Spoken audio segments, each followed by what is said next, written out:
Bismillahirrahmanirrahim. Alhamdulillahirrabbilalamin. Bapak Ibu mahasiswa program Pasca Sarjana STAI Samsul Ulum angkatan ketiga ya. Yang ketiga. Terima kasih sudah bisa standby untuk sama-sama kita mengikuti jadwal yang berkaitan dengan kuliahan mata kuliah filsafat ilmu. Jika dilihat dari materi yang dibahas setelah UTS, itu ada kurang lebih ada 5 yang besarnya gitu. Pertama, paradigma ilmu dan kebenaran ilmiah. Lalu yang kedua, sarana berpikir ilmiah. Lalu dimensi filosofis integrasi ilmu. Kemudian integrasi ilmu. Lalu ada tanggung jawab sosial dan moral ilmuwan. Ini yang kemarin dibahas oleh kelompok akhir ya. Nah, mohon nanti pokok-pokok bahan inilah yang akan dijadikan sebagai bahan untuk UAS. Seperti halnya saat UTS, untuk UAS, untuk mata kuliah filsafat ilmu, itu juga sifatnya open book, tapi tidak dengan web. Ya. Kemudian yang kedua, mohon untuk bisa menyusunnya dengan sebaik-baiknya. Jadi dari mulai jawaban berdasarkan kutipan, lalu dianalisis oleh Bapak Ibu untuk kemudian dijelaskan isinya. Jadi jangan sampai hanya sebatas mengutip jawaban dari buku, gitu. Karena yang diminta lebih pada ke analisisnya. Waktunya pun mungkin terbatas, hanya beberapa menit lah, sekitar 90 menit. Jadi jangan terjebak dengan fokus membaca buku, cari jawaban. Jadi saya berharap Bapak Ibu sudah mengumpulkan bahan-bahan terkait dengan 5 pokok yang tadi disebutkan. Paradigma ilmu dan kebenaran ilmiah, sarana berpikir ilmiah, dimensi filosofis integrasi ilmu, dan tanggung jawab sosial dan moral ilmuwan. Karena tema ini yang yang akan dijadikan bahan untuk UAS itu sendiri. Nah, kemudian mohon dicatat dan diingatkan nanti Pak Ketua kelas ya. Pertama, saat UAS nanti mohon semua tugas dikumpulkan. Semua tugas dikumpulkan. Kemudian jangan lupa nih untuk resume mingguannya. Pertama, isinya itu diberi halaman. Jadi dari mulai bab 1 sampai dengan bab terakhir itu diberi halaman.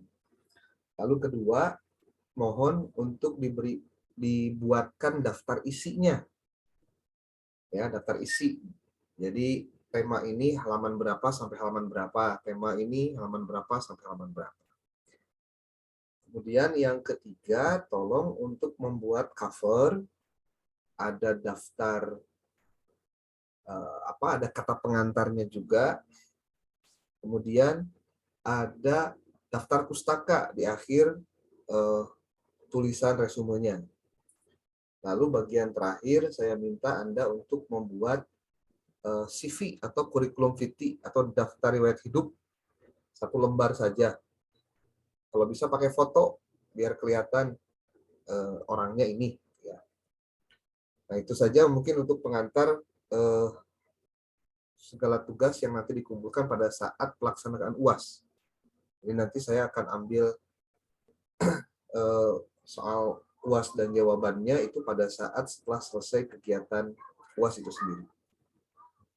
Nah, yang ingin kita coba hari ini kupas adalah tentang resume atau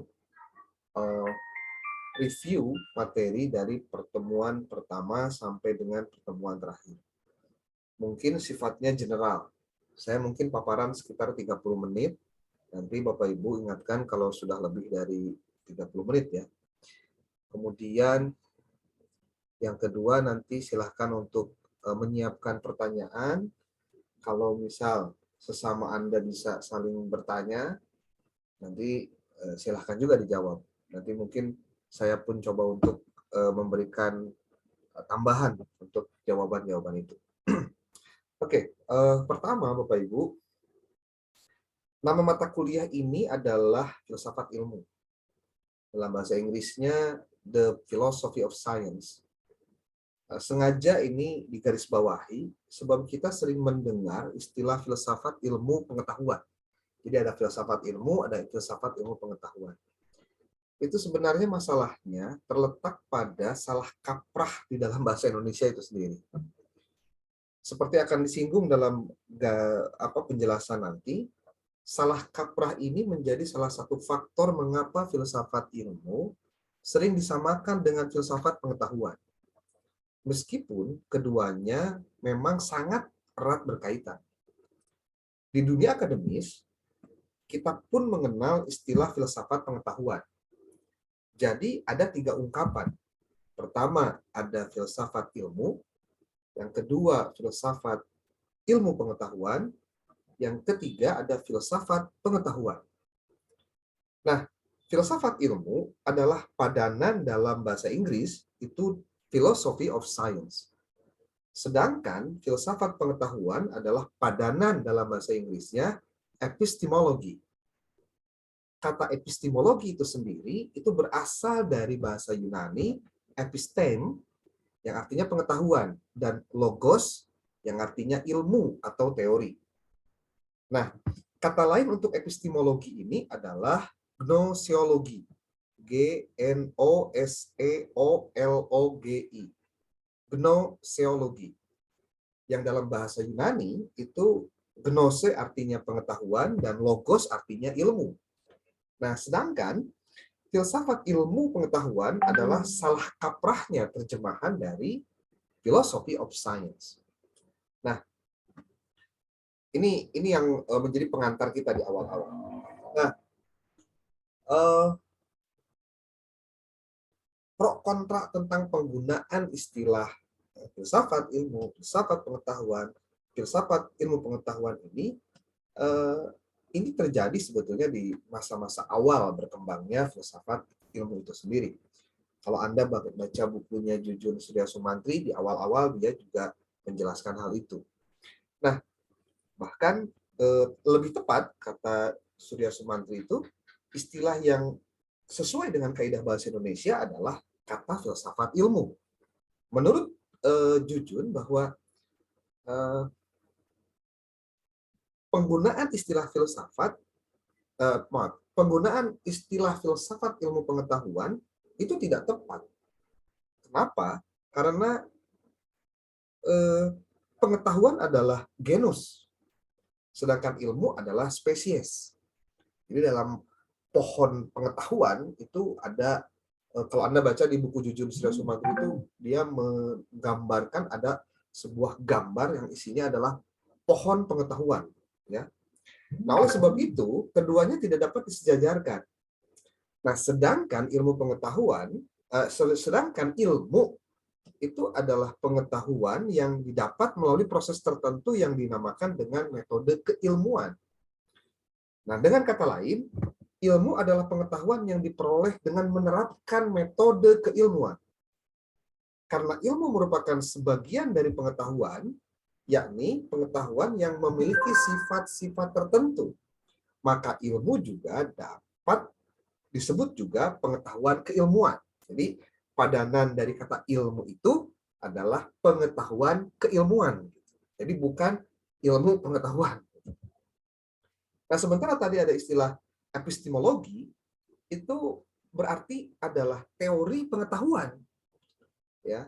Dari akar kata inilah kemudian muncul epistemologi dalam bahasa Inggris ya, sehingga kita dapat memaknai bahwa istilah epistemologi pada dasarnya berarti teori tentang pengetahuan. kalau begitu, apa beda filsafat ilmu dengan filsafat pengetahuan? Ini secara generik ini harus kemudian dibahas. Nah, nampaknya filsafat ilmu pengetahuan adalah istilah yang salah kaprah. Tadi sudah disebutkan di awal. Sebagai pengguna bahasa Indonesia, kita berkewajiban mengikuti kaidah-kaidah bahasa Indonesia. Nah, menggunakan istilah atau ungkapan yang salah kaprah adalah awal yang tidak terpuji, lebih-lebih dalam mata kuliah filsafat ilmu. Karena ilmu dan pengetahuan itu tidak sama, artinya pengetahuan merupakan genus sementara ilmu adalah spesies, maka filsafat ilmu tidak sama persis dengan filsafat pengetahuan. Nah, bahwa kedua istilah ini disamakan dalam pemakaian di kalangan akademis itu soal lain, ya. Bahkan ada pengarang buku filsafat ilmu namanya Verhaak gitu ya. Dia menjelaskan begini. Filsafat pengetahuan itu memeriksa sebab musabab itu bertolak dari gejala filsafat ilmu dan filsafat pengetahuan adalah episteme sesuai dengan pandangan dari Aristoteles. Filsafat pengetahuan itu memeriksa sebab musabab yang bertolak dari gejala pengetahuan dalam kehidupan sehari-hari. Seperti kita bicara tentang dalam epistemologi, kita bicara tentang kebenaran, kepastian, objektivitas, abstraksi, intuisi, asal-usul dan tujuan pengetahuan. Filsafat ilmu itu juga mempelajari semuanya. Namun karena sudah meneliti dan membicarakan sebab musabab yang pertama tadi, filsafat ilmu dalam hal ini tidak menambah sesuatu yang baru. Nah, jadi pandangan-pandangan di atas tentang pembahasan yang tadi disebutkan, memang filsafat ilmu tidak sama begitu saja dengan filsafat pengetahuan. Ya. Analog dengan perbedaan antara ilmu dan ilmu pengetahuan itu sudah kita pernah jelaskan di sebelum-sebelumnya. Jadi filsafat ilmu sebetulnya merupakan salah satu penyelidikan atau refleksi lanjutan. Posisinya itu sama dengan refleksi lanjutan lain seperti Anda membahas tentang sejarah ilmu, psikologi ilmu, sosiologi ilmu. Nah, kita tahu bahwa para ilmuwan itu melakukan penyelidikan dalam objek-objek dan masalah yang memang khusus di bidangnya. Ya, yang dilakukan filsafat ilmu adalah melakukan penyelidikan lanjutan terhadap kegiatan-kegiatan ilmiah tadi. Jadi kan gini Pak, Anda jurusan PAI. Di PAI itu banyak sekali kajian keilmuannya.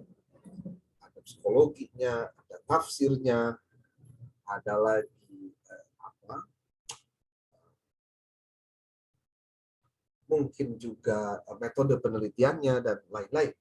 Nah, kemudian Anda mempelajari tentang filsafat ilmu.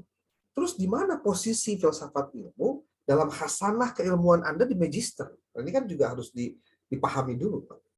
Bahwa yang dilakukan dalam filsafat ilmu adalah dia melakukan penyelidikan pada penyelidikan lanjutan terhadap kegiatan-kegiatan ilmiah tadi. Saya ingin mengatakan lebih detailnya beginilah. Bapak Ibu nanti akan menyusun tesis dengan sebelumnya akan membuat proposal tesis. Dan sebelum membuat proposal tesis itu Anda harus mencari masalah dulu. Nah, sebagai seorang calon magister, Anda ilmuwan di bidang pendidikan agama Islam, tentu Anda harus bisa membedakan dan memisahkan mana yang ilmiah, mana yang tidak ilmiah. Karena kategori ilmiah dan tidak ilmiah ini menjadi penting untuk dibahas, sebab nanti Anda akan masuk pada wilayah penggunaan metode ilmiah dalam menyusun penelitian tadi. Jadi jangan sampai pada saat yang sama, justru Anda mencoba untuk lari dari hal-hal yang bersifat ilmiah, karena mungkin tidak sesuai dengan keinginan, tidak sesuai dengan harapan. Nah, ini juga jadi persoalan berikutnya dalam kajian pengkajian tentang ilmu. Jadi di sini perlu diperhatikan bahwa penyelidikannya itu tidak lagi terkonsentrasi pada objek-objek penyelidikan ilmiah tersebut, tapi dialihkan kepada proses penyelidikannya itu sendiri. Jelas bahwa segi-segi yang menonjol dan latar belakang dari seluruh kegiatan itu tampilnya ke depan. Maka akan lebih jelas terlihat saling keterkaitan antara objek-objek dan metode, antara masalah yang hendak dipecahkan dengan tujuan penyelidikan ilmiah, antara pendekatan alamiah dan pengolahan bahan-bahan secara ilmiah. Jadi maksudnya begini, Pak, bahwa suatu saat Anda akan melakukan penyelidikan ilmiah sebagai tugas akhir Anda melakukan kuliah ini dengan menyusun tesis, penyelidikan ilmiahnya itu harus didasari dengan pola pikir yang ilmiah. Ketika pola pikirnya ilmiah, maka metodenya pun harus ilmiah, sehingga lahirlah pengetahuan ilmu yang sesuai dengan kaidah-kaidah ilmiah. Nah, dari penjelasan tadi kita dapat simpulkan bahwa filsafat ilmu, Bapak Ibu, dan filsafat pengetahuan atau teori pengetahuan yang kita sebut tadi epistemologi itu berbeda antara satu dengan yang lain. Di dalam kajian filsafat ilmu ada kajian tentang epistemologi. Karena filsafat ilmu itu merupakan perpanjangan dari teori pengetahuan. Nah, apa hubungan antara filsafat ilmu dengan epistemologi? Itu kita dapat lihat dari penjelasan bahwa dua lapangan penyelidikan filsafat ilmu, itu yang pertama adalah bahwa sifat pengetahuannya ilmiah, itu yang pertama. Yang kedua, bahwa cara-cara untuk memperoleh pengetahuannya pun itu dengan ilmiah. Jadi titik tekan dari pemahaman tentang epistemologi dengan filsafat ilmu, kalau kita lihat kajian hubungannya adalah pertama bahwa sifat dari pengetahuan itu ilmiah, sifatnya. Yang kedua, cara-cara untuk memperoleh pengetahuan ilmiahnya pun itu dengan cara-cara pengetahuan yang ilmiah. Pada penyelidikan yang pertama, yaitu pada sifat pengetahuan ilmiah, filsafat ilmu berhubungan erat dengan filsafat pengetahuan, yang secara umum itu menyelidiki syarat-syarat dan bentuk pengetahuan manusia. Sementara pada cara-cara memperoleh pengetahuan ilmiah, filsafat ilmu itu berhubungan erat dengan logika dan metodologi. Jadi hubungannya di situ, Pak. Jadi kalau Anda sudah mempelajari filsafat ilmu, minimal pengetahuan Anda tentang penyelidikan ilmiah itu tidak lagi didasari pada sesuatu yang tidak bersifat ilmiah. Jadi jelas di sini bahwa cakupan penyelidikan dari filsafat ilmu itu jauh lebih luas ketimbang dari filsafat pengetahuan. Karena ia juga menyelidiki metodologi bagaimana pengetahuan ilmiah itu diperoleh. Nah, tapi karena itu pula lah filsafat ilmu dan filsafat pengetahuan seringkali disamakan tanpa disadari. Sampai-sampai epistemologi disinonimkan dengan istilah filsafat ilmu. Epistemologi itu padanannya adalah filsafat pengetahuan. Itu paparan yang sudah dibahas oleh kelompok-kelompok sebelumnya ketika bicara tentang filsafat ilmu. Oke, jadi saya tidak akan coba gali lagi yang berkaitan dengan apa sebetulnya kayak objeknya apa dan lain-lain ya, atau hubungan ilmu dengan filsafat ilmu dan lain-lainnya. Kita tidak akan coba bahas itu. Tapi pertanyaan yang ingin diajukan adalah sebenarnya apa manfaat belajar filsafat ilmu? Sebagai sebuah cabang filsafat, Bapak Ibu, pertanyaan ini tentu harus dikaitkan dengan pertanyaan apakah belajar filsafat atau apakah filsafat itu bermanfaat? Bahwa filsafat itu masuk pada dunia abstrak dan tidak ada satupun yang membantah itu sesuatu hal yang clear ya. Bahwa filsafat itu tidak terlalu dituntut untuk memasuki pasar kerja modern, sebut saja begitu, karena mungkin orang akan lebih tertarik ketika belajar tentang ilmu komputer, psikologi, ekonomi, manajemen dibanding dengan belajar filsafat. Itu kita tidak dapat sangkal. Jurusan filsafat di mana-mana tidak lebih banyak daripada jurusan ekonomi lah gitu loh, kalau bicara kajian-kajiannya, karena orang masih menganggap ngapain juga belajar filsafat. Jarang-jarang juga kita temukan persyaratan untuk masuk lowongan kerja. Jadi PNS, jadi guru untuk sertifikasi itu mencantumkan ijazah filsafat Pak sebagai persyaratan, itu nggak ada tuh. Ya, nggak ada. Tetapi bukan hanya faktor ini yang menentukan manfaat tidak bermanfaat atau tidaknya belajar filsafat. Kita andaikan bahwa ilmu ini memang bermanfaat. Salah satu petunjuknya adalah bahwa filsafat ilmu itu adalah mata kuliah yang diajarkan di perguruan tinggi, seperti hanya di STHI Syamsul Ulum ini.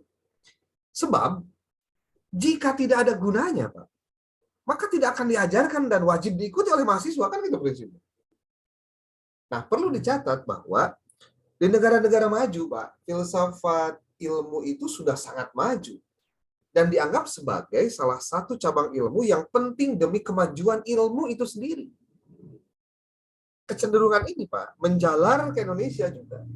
Beberapa tahun terakhir, ini filsafat itu sudah menjadi mata kuliah wajib di semua jenjang perguruan tinggi. Baik di S1, S2, S3. Bapak Ibu kalau masuk di S3, suatu saat mudah-mudahan nanti bisa lanjut ya, nanti juga bakal ketemu Pak dengan filsafat ilmu. Ya, ini juga merupakan indikasi bahwa cabang filsafat ilmu ini, cabang filsafat ini yang disebut kita dengan istilah filsafat ilmu, dianggap bermanfaat. Paling kurang di mata para perencana pendidikan, sebut saja para pengembang kurikulum, ini menunjukkan bahwa filsafat ini penting disampaikan. Gitu. Nah, adapun kalau kita merujuk pada beberapa pendapat ahli tentang manfaat belajar dari filsafat ilmu, dapat dilihat paling tidak dari 3 hal atau dari 3 pertimbangan, dari tiga bagian. Pertama adalah pertimbangan strategis, yang kedua pertimbangan kebudayaan, yang ketiganya pertimbangan pendidikan. Ini pertimbangan strategis itu maksudnya bagaimana, Pak? Bahwa di dunia ini kita menghadapi banyak yang disebut dengan krisis epistemologi, Pak. Apa itu krisis epistemologi? Krisis epistemologi ini adalah ketidakmampuan manusia untuk bisa mengelola dirinya karena ilmu yang didapatkan ternyata tidak memberikan efek dan dampak positif untuk perkembangan hidup manusia itu sendiri. Bapak Ibu, kalau saya berikan ilustrasi ini pasti tahu, Pak. Kita tahu bahwa yang namanya hasil dari ilmu itu adalah teknologi. Dan teknologi ini kita sadari memiliki keterbatasan. Bahkan tidak sedikit, teknologi itu malah menjadi malapetaka bagi manusia. Teknologi nuklir yang digunakan untuk kepentingan manusia seringkali mendatangkan bencana. Contohnya apa? Teknologi nuklir yang pernah dikembangkan di Rusia waktu zaman masa lalu itu akibat terjadinya kebocoran di Chernobyl, Pak. Bapak kalau cek masuk ke Google tulis kebocoran nuklir Chernobyl, itu dilihatin ada foto-fotonya, Pak. Bagaimana Chernobyl itu menjadi luluh lantak dan terjadi banyak radiasi orang-orang yang ada di sekitar dia. Sementara dengan teknologi pun manusia itu mampu mengadakan penelitian dan membuat obat-obatan yang bisa menyembuhkan berbagai macam penyakit.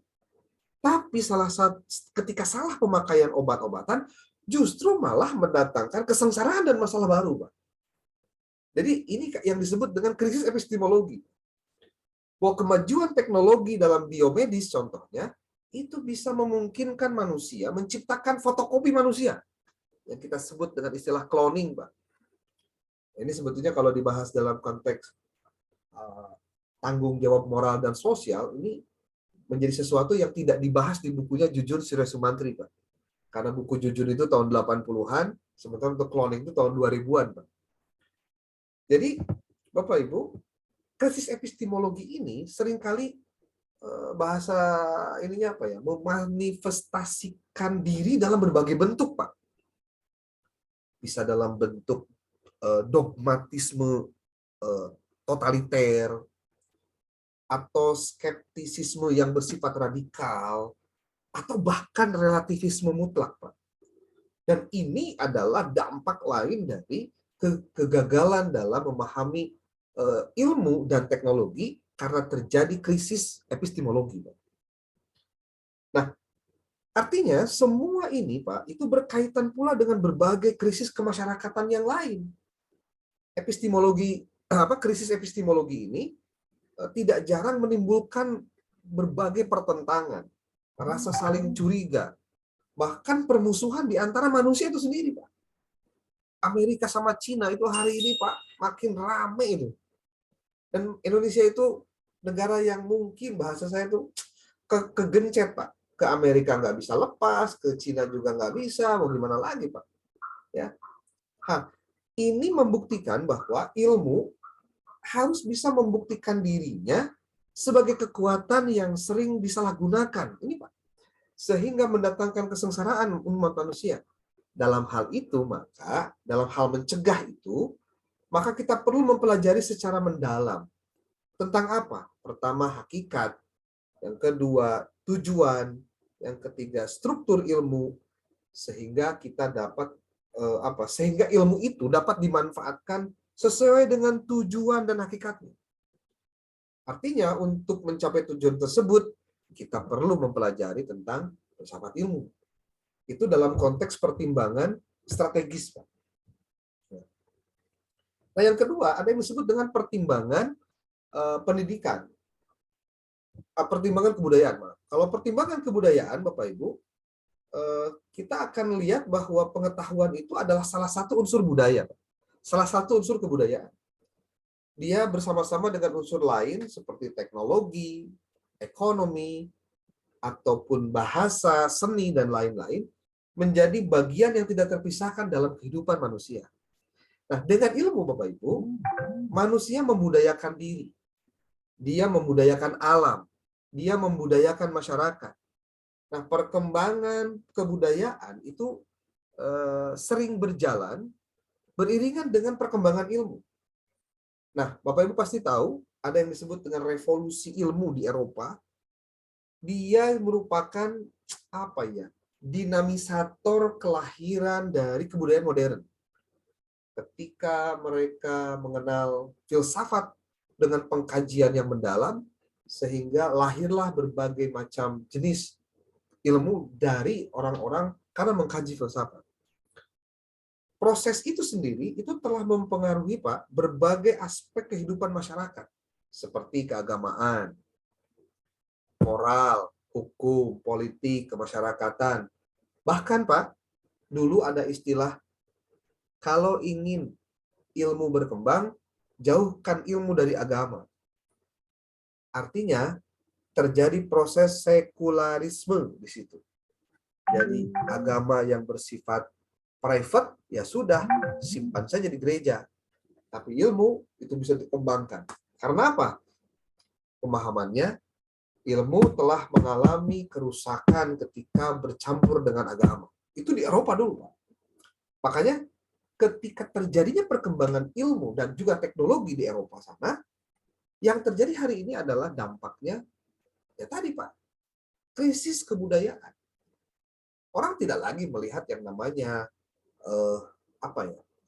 jadi kebudayaannya jadi berubah akibat cara pandang dia tentang ilmu dan pengetahuan juga jadi berubah. Sehingga diharapkan kalau orang itu mempelajari ilmu dengan sebaik-baiknya, dia harus bisa menjadi bagian dari solusi krisis kebudayaan. Jadi epistemologi adalah penggerak dari kebudayaan modern sebenarnya. Namun karena terjadinya krisis-krisis tadi, Pak, sebagai bagian dari ekor panjangnya perkembangan masyarakat yang digerakkan oleh perkembangan ilmu, kita melihat kasus-kasus lain, Pak. Ada krisis pangan, krisis energi, krisis ekonomi, krisis perdamaian, atau krisis lingkungan hidup, Pak. Akibat dari apa? Karena kita manusia itu tidak menjadikan pemahaman hakikat ilmunya dengan sebenar-benarnya. Sementara manusia itu, Pak, mendambakan yang namanya kehidupan yang damai, menambahkan lahirnya suatu tatanan kehidupan baru yang lebih baik. Jadi pada akhirnya manusia itu gini, Pak. Muncul Sundana makin ongkoh aya ilmu gitu ya. Tapi tidak memberikan dampak dan manfaat untuk kebanyakan manusia. Sehingga salah satu yang paling penting untuk diketahui bagaimana caranya agar kita betul dalam memahami tentang ilmu itu sendiri dan teknologi sebagai bagian dari hasil dari ilmu itu sendiri adalah bagaimana manusia itu mempelajari epistemologi itu sendiri, Pak. Dengan mempelajari epistemologi, kita dapat menghindarkan diri dari hal-hal negatif dalam hal sejarah, sehingga kehidupan sejarah Barat yang pernah kelam dan hari ini pun sudah di ujung tanduk, itu tidak lagi terulang oleh kita sebagai bangsa Indonesia. Nah, itu yang disebut dengan strategi atau pertimbangan kebudayaan. Ada yang ketiga, Pak, yang dimaksud dengan manfaat belajar dari filsafat ilmu itu adalah pertimbangan kebudayaan. Pertimbangan pendidikan. Kalau pertimbangan pendidikan, bahwa kita harus memiliki pemahaman terdapat hubungan antara filsafat ilmu itu dengan pendidikan. Tadi disebutkan bahwa yang namanya ilmu itu ikut membentuk pertumbuhan kebudayaan dan peradaban umat manusia. Keduanya berjalan seiring. Usaha pendidikan itu selalu berkaitan dengan ilmu, Pak. Bahkan dalam pendidikan, ilmu memperoleh porsi yang sangat besar. Nah, salah satu pokok utama dalam kaitan antara pendidikan model di sekolah itu kan adalah kurikulum, Pak. Nah, kurikulum ini itu tidak dapat dipisahkan dari ilmu. Karena di dalam ilmu itu sendiri ada materi, ada komposisi, ada metodologi, ada lagi silabus, dan ada sistem evaluasinya. Nah, mereka yang terlibat dalam perencanaan kurikulum, Pak, dan pendidikan, itu pada umumnya wajib mengetahui tentang hakikat dan pertumbuhan dari ilmu itu sendiri. Nah, Bapak Ibu, pendidikan itu adalah ciri dan kunci dari kemajuan, Pak. Kita bisa menengok pendidikan sangat ditekankan di negara-negara maju. Kemiskinan dan kebodohan dapat diberantas tuntas itu dengan pendidikan. Dengan pendidikan dibangun juga sikap yang tepat terhadap ilmu, Pak. Kalau Bapak pernah tahu salah satu universitas tertua di Belanda, bahkan di Eropa, itu ada Universitas Leiden, Pak. Ya, Leiden University ini didirikan tahun kurang lebih abad ke-17, tahun 18 sekian-sekian. Bayangkan, Pak, di tahun itu kita masih dijajah, kita masih dijajah juga sama Belanda juga ya. Dijajah, negara lain juga masih dalam keadaan yang mungkin belum ngapa-ngapain, Pak. Di Eropa, di negeri Belanda, ada berdiri sebuah universitas. Dan universitas sampai hari ini selalu menjadi rujukan orang ketika belajar sejarah. Bahkan konon kabarnya sejarah Indonesia pun dokumentasinya, lekturnya, buku-bukunya itu ada di Leiden, Pak. Termasuk kalau Anda ingin belajar Sunda, itu datanya ada di sana semua. Kok kenapa begitu ya? Karena memang mereka memiliki concern yang sangat tinggi terhadap ilmu, Pak. Penghargaan mereka terhadap karya-karya itu luar biasa. Bapak dan Ibu boleh nanti kalau ada waktu nonton YouTube channelnya Helmi Yahya. Saya pernah nonton dialognya Helmi Yahya dengan Fadlizon, Pak. Jadi si Helmi Yahya itu datang ke rumahnya Fadlizon, lalu oleh Fadlizon, karena Fadlizon kan banyak ada perpustakaan dan dia kolektor barang-barang antik, Pak.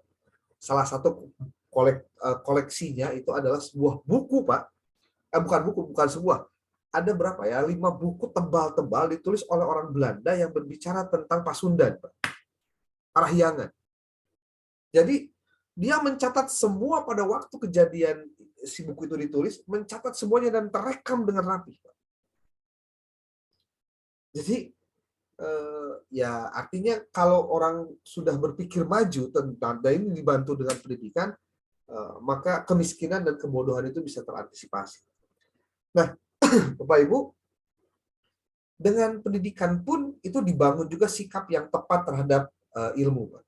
Sikap yang benar itu adalah bahwa bukan manusia untuk pengetahuan, tapi pengetahuan itu untuk manusia. Untuk tujuan tersebutlah maka kita perlu mendalami asal, tujuan, ciri, dan hakikat ilmu. Dan itu dilakukan dengan mempelajari epistemologi dan masuk pada penjelasan pertimbangan pendidikan. Jadi kalau misal hari ini Anda dulu ketika S1 pernah belajar filsafat ilmu, S2 juga belajar filsafat ilmu, S3 juga belajar filsafat ilmu. Pada prinsipnya adalah bagaimana merefleksikan semua yang akan Anda pelajari tentang ilmu ini untuk Anda betul-betul secara bijak dapat menggunakannya dalam kehidupan yang benar. Jadi jangan justru sebaliknya, Pak. Orang yang berbuat jahat itulah adalah orang-orang yang berilmu. Berarti kalau gitu salah ilmunya dong. Ya, enggak juga. Yang salah tetap aja manusianya. Karena ilmunya tidak menjaga dirinya untuk keluar batas dari apa yang seharusnya tidak dia lakukan. Nah, Bapak Ibu, hal-hal inilah yang menurut saya sebagai pengantar awal ini penting untuk dijadikan diskusi kita, karena mau tidak mau berbicara tentang filsafat ilmu ini akan menjadi sesuatu yang terus mendebatkan, apalagi kalau misalkan teori yang berkaitan dengan filsafat ilmu juga tidak sedikit, ya. Oke, ini paparan saya pertama. Mungkin ada yang mau ditanggapi dulu atau mau yang ditanyakan, boleh, Pak.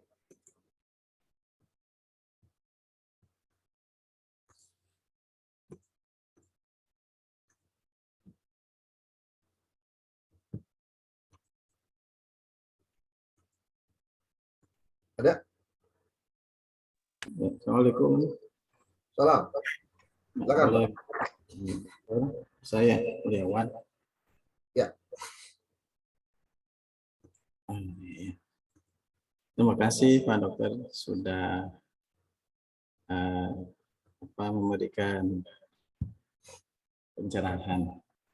Sebetulnya ini buat kami adalah sesuatu yang memang seperti infus ya, suntikan ya. Dan sekaligus juga sebagai apa ya?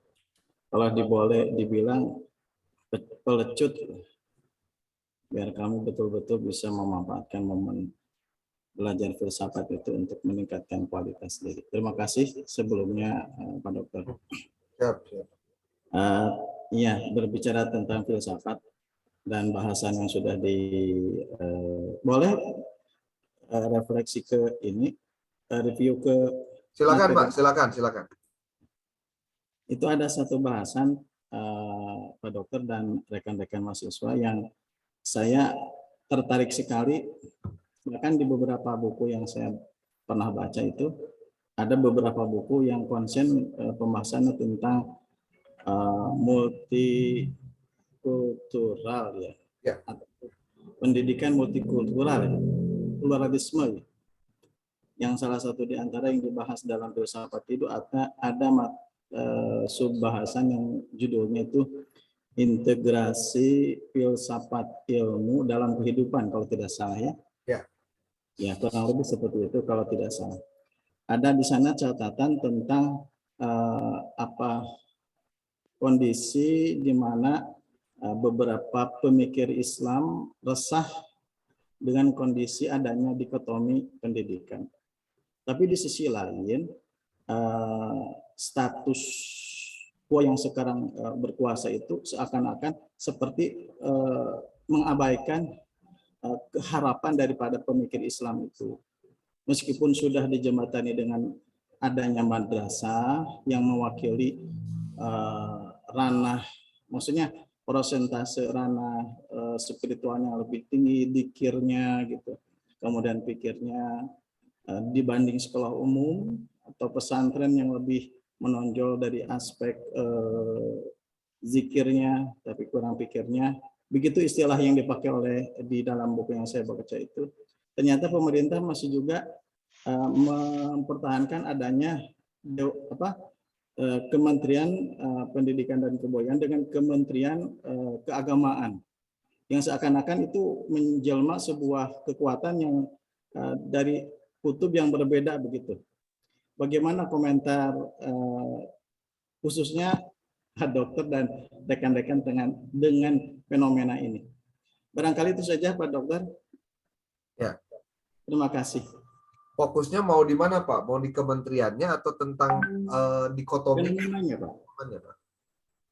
Fenomena ini apa bertentangan dengan harapan filsafat itu sendiri? Kita kan adanya integrasi filsafat ilmu di mana tidak ada dikotomi. Ya. Terima kasih Pak Mulia ya. Sama-sama. Pertama, memang menjadi problem kita itu adalah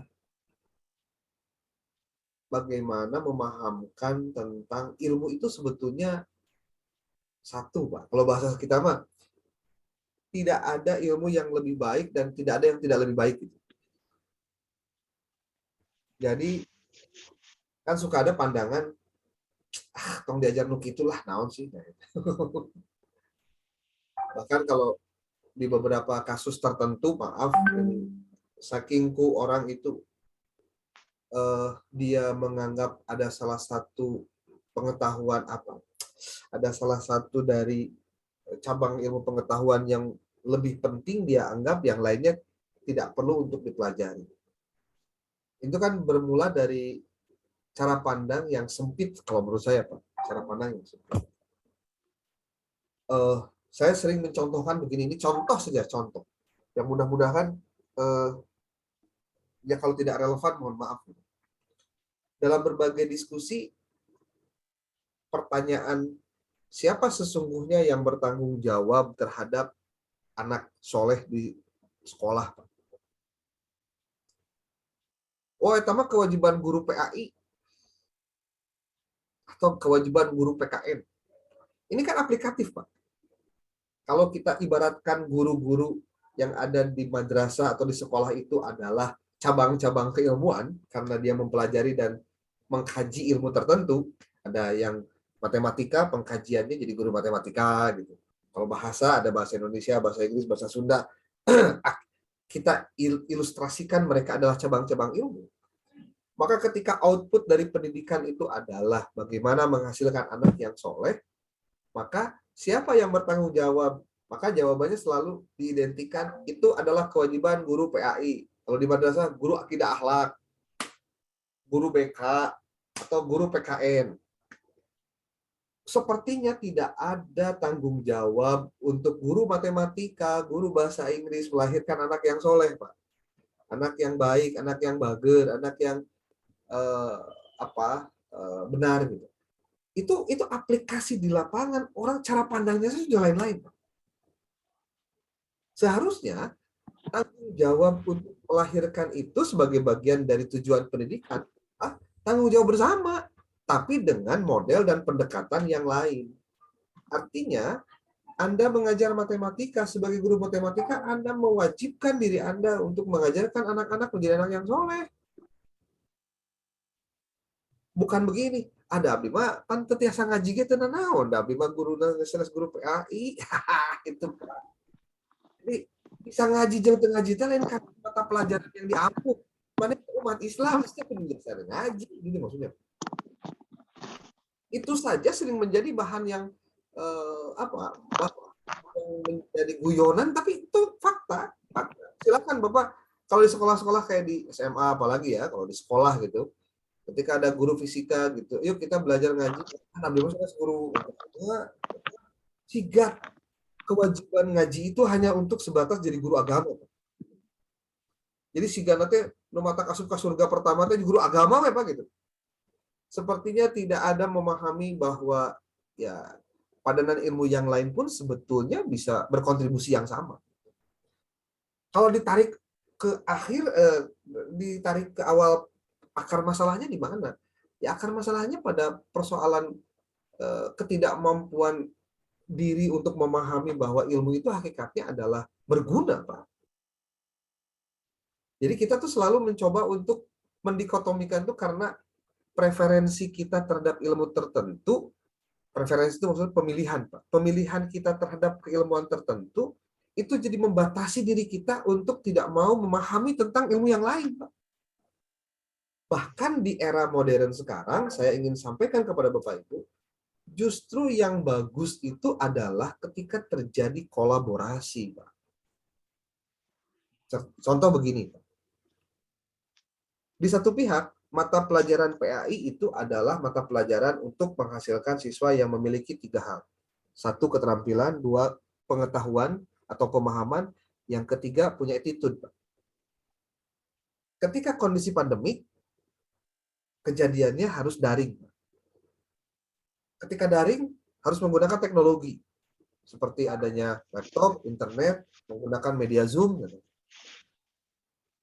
Kalau kita mau kekeh Pak dengan teori bahwa harus mengajar tuh harus soleh dan bla bla bla, ketika kondisi COVID, maka saat yang sama mata pelajaran PAI harus bisa beririsan dengan teknologi pembelajaran atau teknologi pendidikan atau dengan media pendidikan. Mau tidak mau, kenapa? Karena dia akan saling beririsan karena kondisinya seperti ini.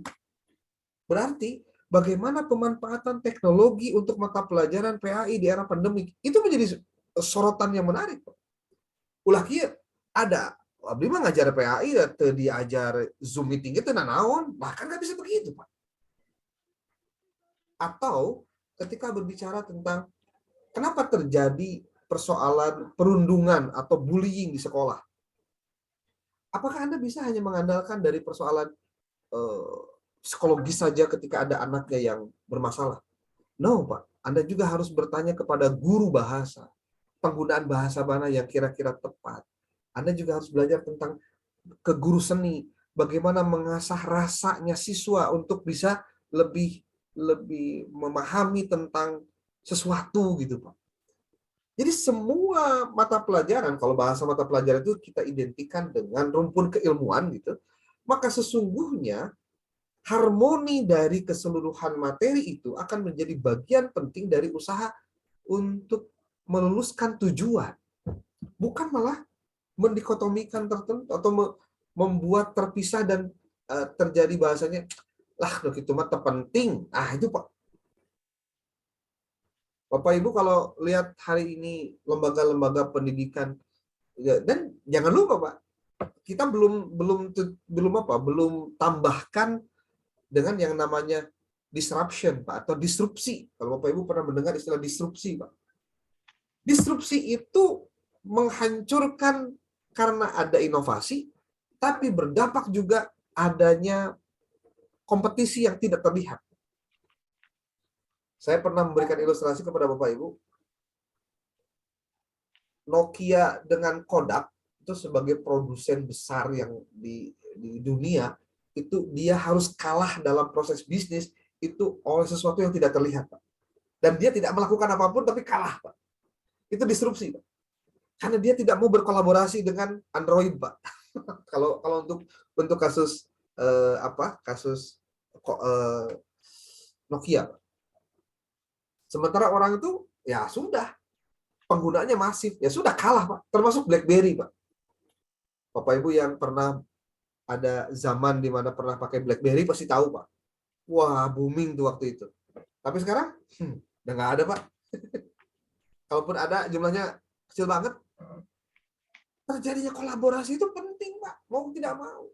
Karena tidak lagi kita bisa memutuskan, oh saya bisa sendirian nih. Nggak bisa, Pak. Jadi kalau Bapak Ibu hari ini ada dalam sebuah grup kelas PAI angkatan 3, jaga nih yang namanya keutuhan, kekompakan di grup. Karena kita tidak pernah tahu dengan siapa kita bisa berkolaborasi untuk pencapaian tujuan yang lebih besar. Karena setiap kita punya kelebihan, tapi ingat setiap kita juga punya kekurangan. Begitupun juga dengan ilmu, Pak. Jadi pemahaman yang saya dapatkan dari hal tersebut adalah mencoba untuk berpikir kolaboratif Pak dengan ilmu-ilmu yang lain. Kalaupun tadi pembahasannya tentang ada pemisahan agama dengan departemen agama atau pendidikan ya. Kalau buat saya sih kadang-kadang inilah Pak problem dilematis ya. Tidak semua orang yang paham ilmu akan memanfaatkan ilmu dalam kebijakan dan politik. Itu faktanya Pak. Bahkan kadang-kadang ilmuwan pun dalam hal ini seperti peneliti harus bersikap tidak jujur karena dipaksa rezim yang berkuasa. Itu bisa terjadi, Pak. Sangat mungkin terjadi. Saya ingin melihat satu hal yang hari ini sedang ramai dibicarakan tentang tentang ramai isu ibu kota negara baru, Pak. Ibu kota negara.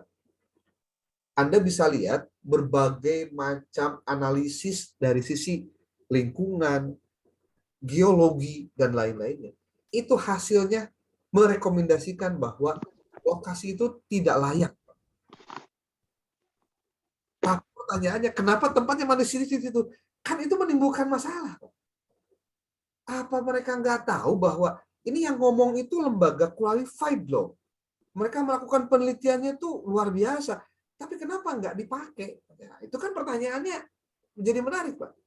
Tidak setiap ilmu ataupun produk ilmu itu bisa menjadi dasar dari kebijakan politik penguasa.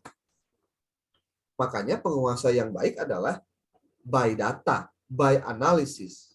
Melalui data, analisis, makanya kenapa kemudian ada yang disebut dengan naskah akademik, ada public hearing, ya, dengar pendapat, kemudian ada uji coba. Itu bagian dari upaya untuk membuktikan apakah kebijakan yang akan diambil secara politik oleh pemerintah contohnya, itu akan bisa menyelamatkan. Jadi kalau bicara kenapa terjadi ada Kementerian Agama dengan pendidikan pendidikan nasional atau Kemdikbud hari ini, ya itulah Pak. Saya juga susah untuk mengatakannya sebenarnya karena di sini ada faktor-faktor di luar variabel ilmu yang harus harus didiskusikan kembali. Ya. Saya sebetulnya contoh begini, ketika Ristek Dikti berpisah dari Kemdikbud, itu sebetulnya saya setuju Pak, karena itu konsep awal pendidikan tinggi dengan penelitian itu adalah harus terpisah, tidak bisa masuk ke dalam satu gerbong pendidikan keseluruhan. Pendidikan dasar, pendidikan menengah, hingga pendidikan tinggi ada di Kementerian Kemdikbud. Itu nggak cocok, Pak. Ketika terpisah jadi Ristek, wah itu luar biasa, Pak. Tapi hari ini digabung deh, jadi melahoy, Pak. Jadi kia geningannya. Malah kalau cerita, Pak, mungkinkah pendidikan agama yang ada di Kemenag itu disatu atapkan saja dengan pendidikan yang ada di Kemdikbud? Saya jawab, Pak. Anda mau jawaban berdasarkan ilmu, berdasarkan teori, atau berdasarkan hawa nafsu dan preferensi tertentu? Begitu gejala apa memang dijawab deh. Saya jawab begini, kalau misalkan Anda berbicara dengan saya dalam konteks saya sebagai seorang pemerhati kebijakan ataupun di kebijakan, sekarang kan kita lihat undang-undang, saya bilang.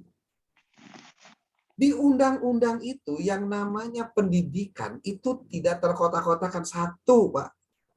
Berarti kalau ngomong pendidikan, harusnya yang ngomong departemen ataupun kementerian itu cuma satu, nggak ada yang lain.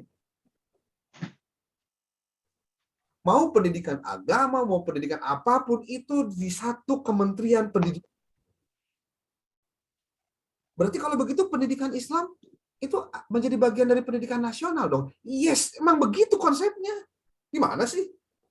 Kan pendidikan nasional, Pak, dalam undang-undang sistem pendidikan nasional itu secara utuh itu pendidikan nasional. Berarti kalau gitu pendidikan madrasah itu dan juga pendidikan madrasah terutama dia harus masuk ke Kementerian Pendidikan Nasional. Kalau dari sisi teori undang-undang kebijakan publik, yes. Kenapa? Karena dia adalah bagian dari pendidikan formal. Ingat loh, pendidikan formal. Dan ini ada direktorat khusus yang ngurusin masalah pendidikan madrasah. Itu secara teori, Pak. Maka nanti anggaran untuk madrasah itu bakal gede, Pak. Kalau kita mau bicara politik anggaran, kalau madrasah masuk ke Kemdikbud, itu bakal gede anggarannya, nggak kayak sekarang. Madrasah itu, ya sudahlah sudahlah tuna sapi, Pak, anggaran teh kahanap jadi ucing, Pak. Ucing gering, pan riweuh, Pak. Ini kan persoalan-persoalan akibat dari preferensi kita melihat persoalan. Belum lagi ditambah kepentingan politik. Nah, makanya Pak, kalau bicara tadi saya bilang secara aturan perundang-undangan, itu harusnya pendidikan di madrasah itu masuknya di mana? Di Kementerian Pendidikan Nasional, di Kemdikbud, Pak. Karena apa? Kalau kita mau dengan anggaran besar, jadi ulah kieu Kemenag nuntut anggaran gede untuk madrasah, tapi meminta agar kesetaraan terdapat di dalam pendidikan di Indonesia. Tapi pengelolaan dicekal kemana? Dan saya orang kemenang, Pak. Makanya saya ngomong ini tuh dalam konteks akademis dulu deh kita ngomong. Suka pendidikan. Mas selesai, Pak. Usulan anggaran tuh bakal gede, Pak. Bakal gede, insya Allah. Asal daek, we. Tapi tidak begitu dengan jawaban yang kedua. Wah, ente ngomong begitu kayaknya ada maksud dan tujuan lain ini untuk menghapuskan pendidikan madrasah di Kemenang. Wah, jadi bahasanya jadi lain tuh, Pak. Jadi unsur politiknya jadi tinggi. Sehingga mungkin saja omongan tadi itu akan dianggap sebagai wah bener sekuler nama teh. Wah, karena akan memisahkan pendidikan madrasah dari Kementerian Agama. Saya mau tanya, Kementerian Agama itu dulu pernah ngurus, Pak, pengadilan agama. Ketika diurus oleh Kementerian Agama, waduh, Pak, pengadilan itu rusak, Pak, bukan rusak, tidak begitu sebagus lah kalau bahasa. Tapi ketika sekarang berpisah dengan Mahkamah Agung, Pak, Anda bisa lihat tuh orang-orang yang di pengadilan agama, Pak, beda itu ceritanya. Kenapa? Karena diurus benar, Pak. Kebayang lamun tema ya. Ayeuna Kementerian Agama pendidikan madrasahna karena dia formal dipindahkan ke Kementerian Pendidikan. Kemudian nu diurus tinggal naon, Pak? Tinggal haji. Haji ge kan lo Bandung ngagugat, Bandung ngomong. Haji pasti di pihak katilukeun, Pak, ke swasta. Berarti tinggal naon, Pak? Tinggal ngurus KUA. Ya, sok, Pak. Bimas paling dengan ya Bimas itu maksudnya bimbingan masyarakat lah. Ada Hindu, Islam, ya itu lah. Tapi untuk madrasah sudah terpisah. Sekarang tinggal paling dengan pesantren, Pak. Karena ada dirjen, ada undang-undang. Tapi sekali lagi, pembicaraan yang barusan itu tidak semudah, Pak, yang dipikirkan ketika masuk pada ranah politik. Di situ ada tarik ulur kepentingan. Di situ ada orang yang bermain dengan keuntungan. Makanya tugas kita itu jangan sampai tidak memiliki moral dan tidak memiliki jiwa sosial ketika masuk di ranah-ranah seperti itu. Bapak Ibu juga pasti akan mengalami hal yang sama dalam kondisi yang berbeda tentunya. Ya, cuma tadi itu Pak, tidak semua pemahaman tentang ilmu itu bisa diimplementasikan dalam kebijakan-kebijakan publik seperti hal yang tadi disampaikan. Saya nggak tahu apakah ini menjawab pertanyaan atau tidak, tapi pemikiran-pemikiran begini itu harus dilihat dulu ada dasarnya nggak? Lain kieu ente mah sekuler. Cocok itu Pak. Ente mah tidak komit dengan ini kan ada unsur sejarahnya baheula bla bla bla bla. Ya, saya nggak bisa ngomong kayak ini. Jadi jawabannya dua gitu. Mau yang ini, mau yang ini. Anda mau pilih silakan. Kita kan sudah jadi orang cerdas. Tapi Anda juga pasti akan ya saya bicara dalam kapasitas ngobrol dengan orang-orang yang well educated gitu. Kalau Anda ngobrolnya di warung kopi pasti di baledog, Pak. Menaonan cina ngomong gitu. Ah, gitu. Oke. Ada yang lain boleh, Pak? Pak, sedikit. Boleh saya diskusi, Pak. Oke. Bentar. Oh, siapa? Ya, silakan Pak. Saya Willy Parani, Pak. Ya, silakan Willy. Mempertajam pertanyaan juga jawaban dari Pak. Jadi saya menyimpulkan bahwa rasanya Suaranya adalah Pak. Itu tidak jelas Pak Willy, pertanyaannya tidak jelas Pak Willy. idealisme dan Maaf. pragmatisme. Hmm. Bisa dengan jelas, Pak? Nah, ya, udah. Silakan Pak, diulangi Pak, diulang. Pak Willy, diulang lagi. Pak Usma. Ya, jelas. Sok Halo, silakan Pak Willy, mangga. Jelas sekarang. Oh, iya. Baik, ulang ya. Nah, jadi kalau boleh saya simpulkan, pada dasarnya kehidupan ini seperti pertarungan antara idealisme dan pragmatisme gitu. Ya. Idealisme itu diwakili oleh ilmu, padahal ilmu adalah hasil dari pengetahuan atau mungkin dari filsafat itu sendiri. Jadi seperti ilmu itu seperti anak yang dilahirkan tapi menjadi anak yang liar, sehingga bapaknya harus menjaga anaknya gitu supaya anaknya nggak liar begitu. Sehingga saya memahami begini Pak, filsafat itu pada tataran tertentu menjadi sebuah utopis gitu Pak. Jadi sesuatu fantasi, sebuah hayalan begitu dengan keadaan yang materialisme hari ini begitu. Sekarang perdebatan masalah virus saja bingung gitu, mana yang salah gitu. Sedangkan kita punya WHO, punya dinas kesehatan, tapi ini yang ilmu pengetahuan yang ilmiah itu yang mana gitu juga bingung gitu. Jadi masyarakat itu disajikan pada sesuatu yang nggak jelas gitu. Padahal sisi ilmu pengetahuan ada gitu. Tapi sisi kepentingan itu jauh lebih kuat. Jadi kalau ditarungkan antara ilmu pengetahuan, pragmatisme dan idealisme itu sepertinya mau tidak mau idealisme itu harus mengalah begitu ya, dalam realitanya begitu. Jadi akhirnya orang-orang yang berpikir idealisme mengakar lagi kepada filsafat apalagi dengan agama itu menjadi dikotomi atau mengelompok tersendiri gitu, menjadi kelompok eksklusif gitu, dan tidak kurang berpengaruh. Akhirnya jadi suara yang samar-samar gitu ya.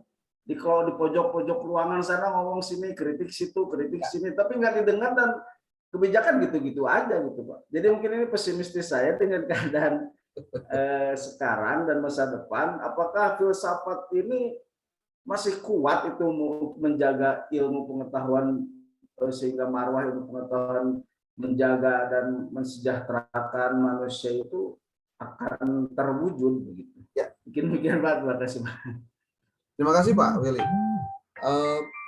Yang Bapak sampaikan memang begitulah keadaannya Pak.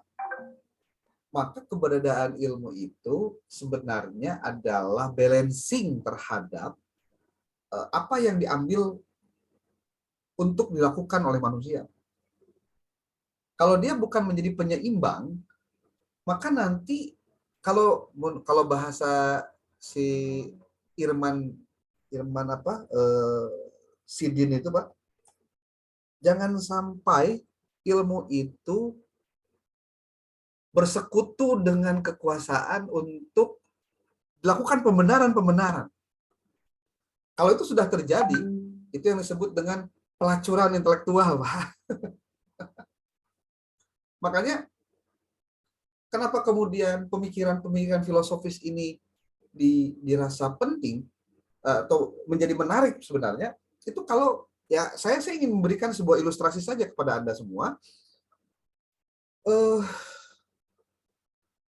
Anda pasti mengikuti dah pemikiran filosofisnya Rocky Gerung contohnya Pak.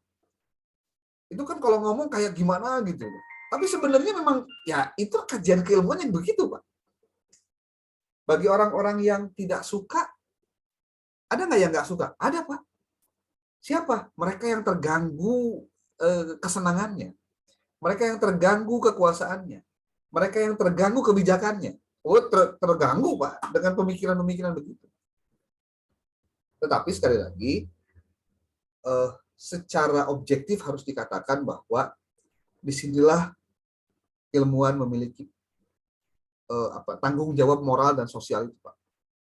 Kalau buat saya, ilmu yang Anda miliki itu harus menjadi bagian dari kehidupan Anda sendiri. Saya ingat ini pengalaman pribadi saya, Pak. Saya dulu pernah pesantren waktu kuliah di Bandung. Kebetulan kiai saya itu seorang ahli falak, Pak. Ahli falak. Karena kita juga belajar falak itu dari beliau. Ketika ada pengumuman tentang Hari Raya Idul Fitri yang waktunya itu ternyata berbeda dengan perhitungan ilmu falak beliau, Pak. Itu beliau sampai mengambil sikap, saya tidak ikut pemerintah tanggal ini, tapi saya ikut karena saya punya ilmunya gitu. Jadi bukan karena sarwajeng Muhammadiyah meureun beda jeung pemerintah, bukan. Di orang mah sok kadang-kadang kieu sok dancang ngecap gitu, Pak, lamun beda teh pasti si anu eta. Itu pemikiran sempit kalau menurut saya. Tapi itu saya alami betul, Pak. Kiai saya itu sampai dia melakukan sholat Idul Fitri, karena saya tidak sholat Idul Fitri bareng dengan beliau, karena kan pulang, Pak, biasalah pulang kampung kan lebaran. Tapi yang saya tahu, bahwa pelaksanaan ibadah sholat Idul Fitri waktu itu, tanggal 1 Syawalnya berbeda dengan pemerintah ketika menetapkan. Alasannya apa? Saya itu dari dulu belajar ilmu tentang falak. Saya harus mempertanggungjawabkan keilmuan saya dalam aktivitas saya berhari-hari. Dan saya temukan bahwa ini begini. Tapi beliau tidak mengajak orang-orang supaya juga enggak. Tapi beliau dengan keyakinan keilmuannya. Karena dia hanya menyampaikan saja kepada murid-muridnya bahwa ama-ama rek lebarana tanggal sekian. Kenapa? Ya tah datanya. Di list, Pak. Hasil perhitungannya di list. Sehingga ya artinya kalaupun ada orang yang menolak, gimana nolaknya, dia punya ilmunya gitu, Pak. Paling itu, Pak, yang bisa saya sampaikan. Terima kasih atas tanggapannya, Pak. Oke, ada yang lain? Boleh? Ada, Pak. Tanya. Boleh, Pak. Mau siapa dulu? Ini Pak Haris gimana nih? Kumaha ketua we saya mangiluan. Ayo. Silakan. Bang Anu. Terima kasih tadi. Boleh ya? Iya, mewakili dari perempuan ya. Iya. Maaf, terima kasih. Maaf Pak dosen, pertanyaan mungkin ada nyeleneh sedikit ya. Tapi saya benar-benar harus paham gitu. Sebetulnya kenapa sih kita itu harus belajar filsafat gitu? Dengan begitu cabangnya yang memusingkan, kita harus memahami gitu, Pak. Ini Pak, mohon maaf bila tadi pertanyaannya agak nyeleneh ya. Terima kasih. Wassalamualaikum warahmatullahi wabarakatuh. Filsafat itu bisa dilihat dari beberapa hal, Bu. Bisa filsafat sebagai sebuah ilmu, filsafat sebagai sebuah produk, filsafat sebagai sebuah metode berpikir. Nah, yang biasanya terjadi, orang memandang filsafat itu membuat pusing, riweuh, dan teka hati itu karena dia hanya melihat filsafat dari sebuah produk pemikiran. Tapi yang ingin kita lebih gali sebetulnya bagaimana filsafat sebagai sebuah metode berpikir kritis gitu. Dan berpikir kritis ini adalah bagian dari cara Allah untuk mengingatkan manusia, karena manusia juga memiliki potensi untuk berpikir kritis. Anda bisa bacalah Quran surat Ali Imran ayat 190, ayat 191. Jadi salah satu dari ciri-ciri orang yang ulul albab itu adalah mereka yang ketika dia bangun, ketika dia duduk, ketika dia berbaring, itu mengingat Allah. Bayangkan, jadi Allah saja sudah mengingatkan kita untuk menggunakan potensi berpikir ini menjadi bagian penting dalam memahami agama. Gitu. Bahkan saya juga belum, silakan dicek ini hadisnya apakah sahih atau tidak, tapi saya pernah mendapatkan sebuah penjelasan ad-dinu wal aklu la dina liman la aqwalahu. Akal di situ pemahamannya bukan, kalau buat saya pemahamannya bukan akal yang bersifat fisik. Karena dalam Al-Quran juga tidak pernah disebutkan akal dalam bentuk fisik, tapi dia sebagai sebuah fungsi berpikir. Jadi kalau fungsi berpikir, kalau kita rujuk pada pendapat Harun Nasution dalam bukunya tentang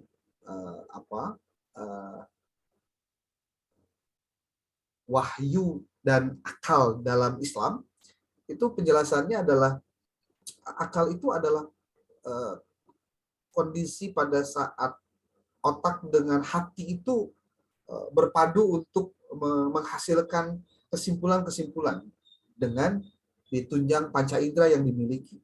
Jadi di situ ada dialognya, ada refleksinya. Nah, kenapa harus belajar filsafat? Ya jawabannya juga simpel sebetulnya. Karena perintah berpikir itu juga diperintahkan oleh agama. Cuma mungkin kata-kata filsafat terkesan dari barat gitu. Sementara kita pun harus mengakui lahirnya para ilmuwan dan cendekiawan muslim itu juga salah satunya didasari dari karena mereka berpikir secara kritis.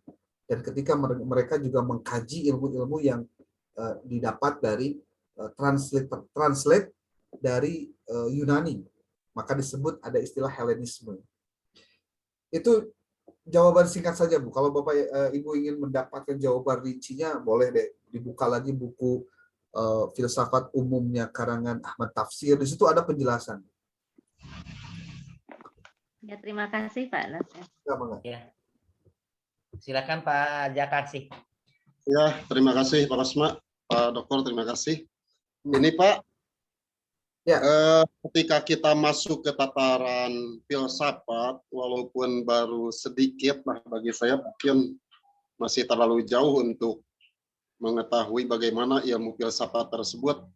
Tetapi ketika kita masuk ke sektor atau wilayah tersebut, ternyata timbul dari pikiran saya menjadi sedikit gelisah karena muncul berbagai macam pertanyaan bahwa segala sesuatu yang terjadi ini segalanya harus rasional. Nah, kejadian tersebut apakah itu merupakan kedangkalan pikiran saya pribadi atau memang efek daripada filsafat tersebut? Bahkan terkadang si gelisah tersebut menjadikan jadi mumet akhirnya. Wah, dengan filsafat saya jadi mabok begini. Akhirnya banyak obrolan dengan kawan-kawan. Mabok filsafat, apalagi ontologi, epistemologi, dan lain sebagainya, Pak. Nah, apakah itu dampak daripada filsafat atau memang kedangkalan pemikiran saya pribadi? Atau memang ada yang lainnya itu, Pak, dengan belajar filsafat tersebut? Ya, terima kasih, itu saja, Pak. Ya. Saya jawab dengan ilustrasi saja, Pak. Ya. Mendapatkan emas di dalam tanah itu harus digali, Pak. Dan digalinya juga dengan sungguh-sungguh, Pak. Walaupun mungkin belum menemukan, tapi terus saja belajar, menggali lagi, pasti dapat. Jadi, ibaratnya Anda tidak akan pernah mendapatkan nikmatnya makan kalau makannya belum selesai, Pak. Betul. Jadi makan harus habis dulu, Pak, baru bisa menikmati kenyang. Jangan-jangan mungkin karena makannya baru sedikit, kabeng bat kuno sejen, jadi daharnya tengenah. Padahal itu fokus ya. Pada harna gitu. Betul Pak, memang belum dirasakan nikmatnya filsafat sampai hari ini, betul. Karena makannya belum atau belum menikmati belum bisa menikmati ininya, Pak, rasanya atau manfaatnya. Ya. Mungkin. Jadi saya hanya ingin mengatakan begini.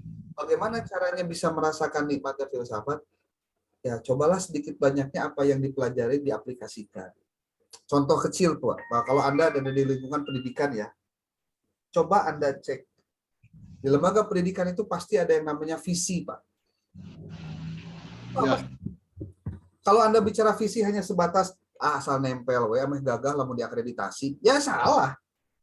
Ya. Visi itu gambaran kita di masa depan. Itu kan dari proses berpikir panjang, Pak. Dari cara berpikir yang panjang inilah kemudian nanti akan dihasilkan strategi-strategi, program-program dalam rangka pencapaian tujuan tersebut. Kalau misalnya sebatas di banyak filsafat, sebatas di awang-awang, Pak. Gitu. Kalau Anda baca tentang bagaimana sebuah negara yang ideal, Anda bisa baca tuh bukunya Plato, The State bukunya. Itu kalau Anda mau gila-gilaan tuh bukunya, Pak. Dibuat di zaman 6 abad sebelum Masehi, Pak.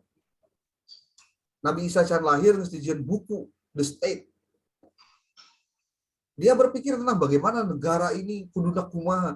Dia menyebutkan bahwa kalau Anda ingin negaranya aman, sejahtera, maka harus yang menjadi pemimpin negara itu adalah harus orang-orang filosof. Sampai begitu, Pak. Karena apa? Mereka punya kemampuan untuk bagaimana berpikir yang benar. Karena pemikiran yang benar inilah yang akan menghasilkan program yang benar dan kebijakan yang benar. Itu salah satu teori yang bisa disebutkan untuk menunjukkan bahwa ya filsafat itu ada gunanya. Ya mungkin kita belum tuntas saja untuk belajar. Ya. Demikian. Sip, terima kasih Pak. Iya. Ya. Iya, ada satu lagi Pak. Ya, mangga. Mohon. Ya kalau tadi betul juga. Siapa? Dengan apa yang namanya di ya. Halo. Ya, bahwa dalam emosi filsafat itu loh, coba dulu baru cerita, pahami dulu baru menjawab, pikirkan dulu baru berkata, dengarkanlah dulu baru beri penilaian, berusahalah dulu baru berharap. Hanya satu Pak yang saya ingin tanyakan tentang masalah kemarin, tentang materi yang ke-10, tanggung jawab sosial dan moral ilmuwan. Di sana ada pertanyaan dari, kalau nggak salah dari Pak Yana. Jadi dia bertanya dengan juga Bu Deda tentang masalah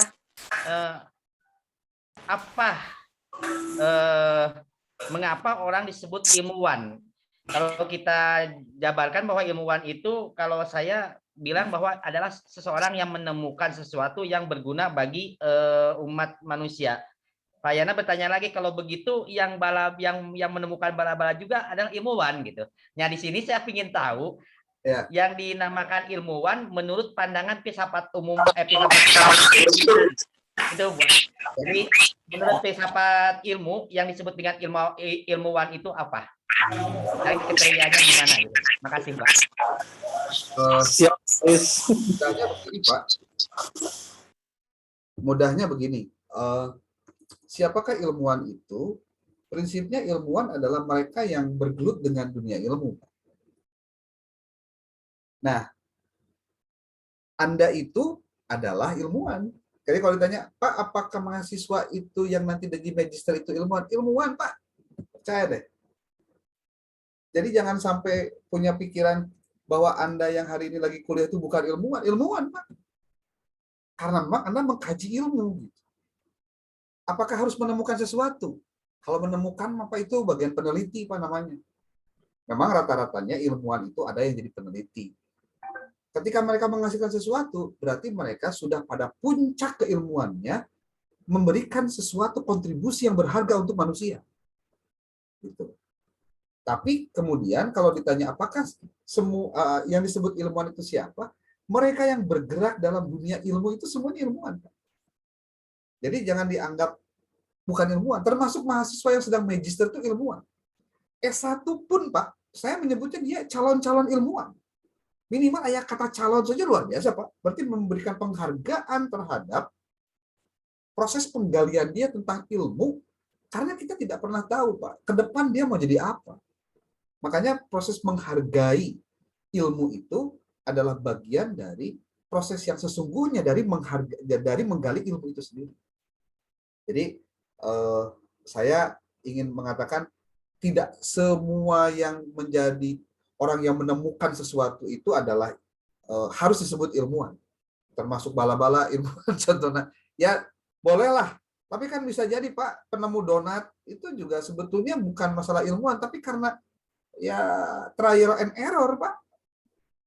Di mana mimitina atau donat jadi bolong Pak? Itu karena ketidaksengajaan sebetulnya. Dan apakah itu disebut ilmuwan? Saya belum pernah menemukan referensi itu disebut ilmuwan. Kalau menurut saya. Cuma kalau misal Anda ingin mengkaji tentang masalah bahasanya gini. Kan ada kalimat dalam Al-Qur'an itu bahwa orang yang paling takut kepada Allah itu adalah ulama, Pak. Nah, kita jangan ini kesalahan semantik Pak, kesalahan berbahasa. Kemudian dipahami yang disebut ulama itu ya ulama yang kita sebut hari ini. Nah, ini juga jadi soal Pak. Coba Anda baca dulu teks ayatnya dengan lengkap, bahwa di situ ada juga penjelasan tentang bahwa orang-orang yang takut kepada Allah itu sebelum ayat itu bicara tentang melihat alam semesta gitu Pak. Coba dibaca deh. Jadi jangan sampai persoalan-persoalan semantik ini menjadi bagian dari kesalahan cara berpikir, gitu. Saya mungkin belum bisa melanjutkan dulu pembicaraan ini. Yang pasti satu saja Pak, pengkajian tentang ilmu, mereka itu ilmuwan. Kalaupun belum seperti ilmuwan yang disebutkan tadi, mereka adalah calon-calon ilmuwan. Anda punya potensi untuk menjadi ilmuwan dalam bidang Anda sendiri. Ya, demikian Pak. Oke. Terima kasih Pak. Yuk. Ya, apa mungkin ada yang lain lagi yang mau bertanya, silakan. Boleh Pak, saya. Monggo Bu. Iya, mangga. Halo Pak, boleh saya? Iya, silakan Bu. Ya. Ibu Umi ya? Iya. Sedikit ini Bapak, saya pengen mengetahui ataupun dapat arahan lah dari Pak Dokter. Ketika saya terjun dan belajar ilmu filsafat, bertemu dengan orang-orang yang bisalah dikatakan mempunyai pemikiran yang kritis, rasional gitu. Saya sangat menarik gitu Pak, sangat tertarik untuk mendalami belajar filsafat itu, sehingga saya itu cari-cari apa sih sebenarnya fungsi bahwa kita itu belajar filsafat itu untuk apa gitu. Nah di situ tuh saya menemukan sebuah referensi bahwa belajar filsafat itu salah satu fungsinya bisa mengondisikan akal, selain berpikir kritis, metodis ataupun yang lainnya lah, itu ada fungsi yang dimana menyebutkan filsafat itu bisa mengondisikan akal untuk berpikir secara radikal gitu.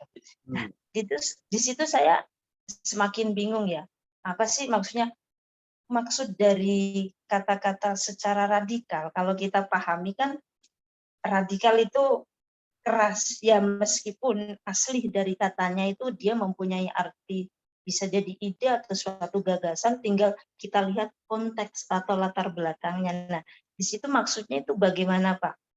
Ya. Berpikir secara radikal itu mungkin dapat arahan yang supaya saya tuh dapat ini nih Pak, jawaban gitu. Yang enak lah dari kemarin saya itu mau mempertanyakan itu tapi belum ada kesempatan gitu Bapak. Mungkin bisa dapat arahan dari Pak Dokter. Mungkin itu aja Pak. Terima kasih Bu Umi. Pertama, kita perlu merujuk definisi radikal itu dari kata aslinya Bu. Karena kebanyakan di kita itu tahu bahasa tidak tahu barang. Atau tahu barang nggak tahu bahasanya. Radikal itu, kalau Anda baca di bukunya Jujun Surya Sumantri, itu berasal dari kata radix yang artinya akar. Jadi, orang yang berpikir radikal itu orang yang berpikir sampai ke akar-akarnya. Jadi mendalam. Nah, istilah radikal itu kemudian dipakai untuk orang-orang yang kalau berpikir secara mendalam itu akan menimbulkan sikap-sikap yang radikal. Nah, pemahaman sikap radikal ini disebutnya sikap yang keras, berdegong, bahasa kalau berdegongnya, terus selalu menyalahkan orang gitu. Maka masuklah pada pemahaman radikalisme itu adalah sikap atau isme atau pemahaman yang memahami agama sebagai sesuatu yang dia paling benar, yang lain salah. Nah, pemahamannya sudah bergeser, Bu. Bahkan bahasa lainnya bukan lagi bergeser, tapi salah fungsi. Kalau saya ditanya, Pak, apakah belajar itu harus radikal? Yes, harus radikal. Karena kalau tidak radikal, pasti dangkal. Itu aja, Pak. Selesai. Berpikir tidak radikal, bagus atau tidak? Bagus, Pak. Karena apa? Belajar agama pun harus radikal. Harus sedalam-dalamnya. Maksudnya sedalam-dalam itu harus tahu sampai ke ujung-ujungnya, sebatas kemampuan dia. Tapi kalau kemudian pemahaman radikal itu digeser dengan pemahaman bahwa orang itu yang menjadi orang yang keras. Keras karena apa? Karena dia memahami ajarannya atau memahami ilmunya itu sebatas yang dia tahu dan dia tidak mau belajar dan memahami kebenaran itu ada dalam ilmu atau orang lain. Itu aja persoalannya. Tapi dalam konsep dasarnya, radikal itu sesuatu yang baik. Baik itu kenapa? Karena bagaimana mungkin kita dapat menemukan kebenaran yang hakiki tanpa berpikir secara mendalam sampai ke akar-akarnya. Dan karakteristik itulah yang disebut dengan radikal. Demikian, Bu. Jadi perlu mungkin ini juga menjadi pokok pembicaraan Bapak Ibu semua. Hari ini istilah-istilah tertentu itu kadang-kadang membuat orang itu menjadi pemahamannya jadi keliru, Pak. Akibat tidak paham konsep dasar. Gitu. Makanya kalau Anda sebagai orang yang pernah kuliah kayak sekarang S2, mohon maaf, Pak. Kalau Anda mau bicara itu, lebih baik baca dulu. Atau kalaupun Anda ditanya, lebih baik jangan dulu menjawab. Saya minta waktu, ya besok saya jawab pertanyaannya. Lebih baik Anda kaji dulu materinya, Anda kaji dulu dengan mendalam, baru setelah itu berikan jawaban. Karena kalau kemudian yang Anda jawab sesuatu yang Anda pahami saja, belum tentu yang Anda pahami itu sesuai dengan referensi yang benarnya. Dan apa yang barusan saya bicarakan ini, Ibu Bapak saya bisa pertanggungjawabkan. Silakan Anda baca buku-buku filsafat saja, atau Anda baca tentang ensiklopedia tentang istilah-istilah itu, Anda akan temukan bahwa kata radix itu artinya akar, Pak. Mendalam artinya. Berpikir secara mendalam itu memang seharusnya dilakukan. Karena kalau tidak mendalam, ya dangkal. Ya tadi, Pak. Gitu. Kalau tidak radikal, ya dangkal dalam konteks pemikiran. Tapi kalau yang dipahami sikap radikal atau istilah radikalisme dan lain-lain, itu sudah menggeser makna radikal yang sesungguhnya. Munculnya istilah radikal, sikap radikal atau radikalisme itu akibat dari fenomena orang yang mempelajari sesuatu dengan mendalam, memahami apa yang dia pahami itu paling benar, dan dia menyalahkan orang lain sehingga tidak ada sikap toleran terhadap orang. Itu aja persoalannya, hanya di pemahaman itu, Pak. Padahal itu pun tidak diajarkan, bahwa sesungguhnya ketika kita mempelajari sesuatu dengan radikal, ketika kita tahu ujung-ujungnya, kita tahu dengan benar dari ilmu yang kita pahami, seharusnya yang muncul itu adalah penghargaan terhadap ilmu yang dimiliki juga oleh orang lain. Ajaran yang dipahami oleh orang lain. Kalau kemudian ketika mempelajari agama secara mendalam, membuat dia menjadi gampang menyalahkan orang, bersikap keras kepada orang yang berbeda dengan dia, itu malpraktek dalam memahami agama atau dalam memahami ilmu, atau dalam memahami apapun. Kalau dalam bahasa Imam Syafi'i kan, makin aku tahu tentang sesuatu, makin aku tahu bahwa aku tuh bodoh tentang sesuatu itu. Kebodohan itu dia pahami sebagai sesuatu yang, ya saya baru tahu loh. Makin dia tahu kan jadi makin, sebetulnya saya tuh nggak tahu apa-apa sebenarnya. Dan itu menjadi sesuatu yang menarik, Pak. Munculnya sikap ketawaduan dalam berpengetahuan atau dalam memiliki ilmu, itu dimulai dari ketika dia paham hakikat ilmu.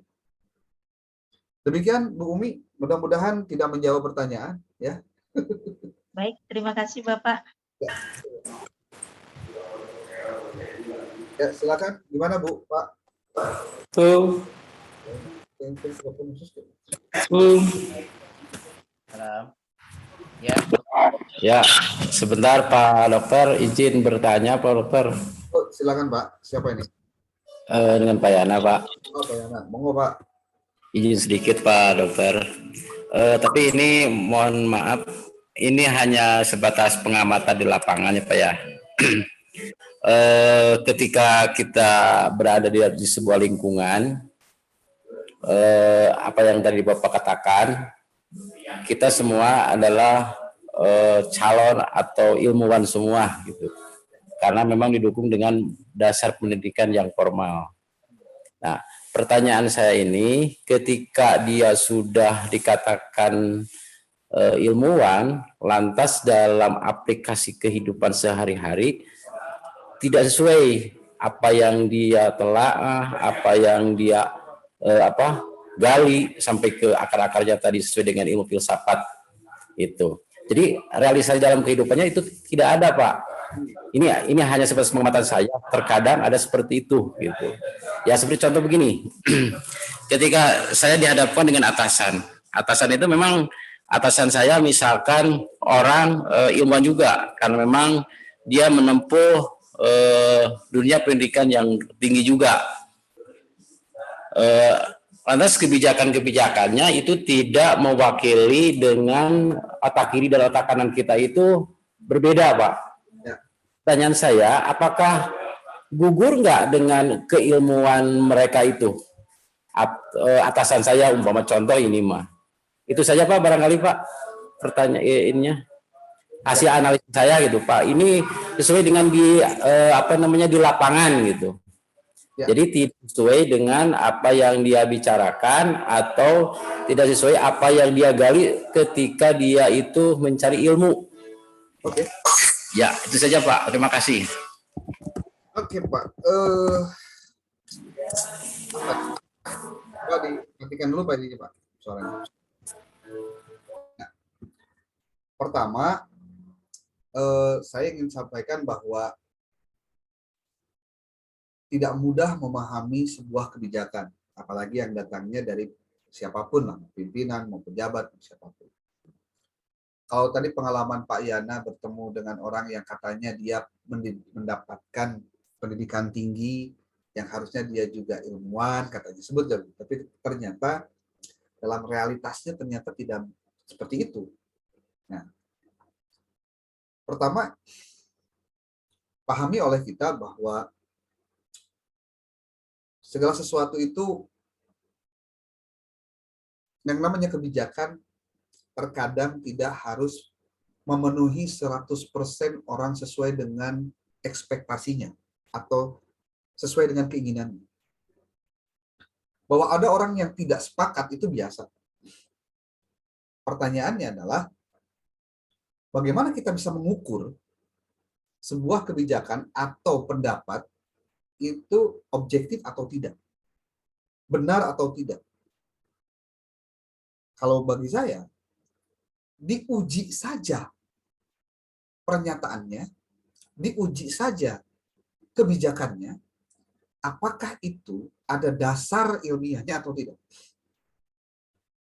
Seperti contoh Pak, saya dulu pernah bicara ya dengan beberapa orang, pernah FGD dengan bupati sebelum yang sekarang tentang apa alasan Bapak membolehkan pabrik ada di pinggir jalan protokol, bukan di dalam di dalam ya artinya jalan itu di daerah mana gitu ya, jangan sampai di pinggir Pak, di pinggir jalan gitu. Seperti yang terdapat di Sukalarang itu kan atau Cicurug, Cibadak itu kan gila-gilaan. Padahal hasil AMDAL, hasil pengamatan secara sosiologis itu mengarah seharusnya tidak seperti itu.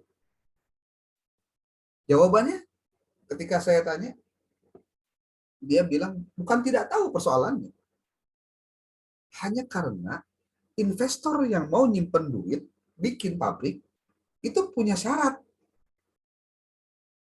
Karena dia berpikir, kalau saya harus ditempatkan jauh dari jalan protokol, nanti akan cost untuk transportasi akan tinggi.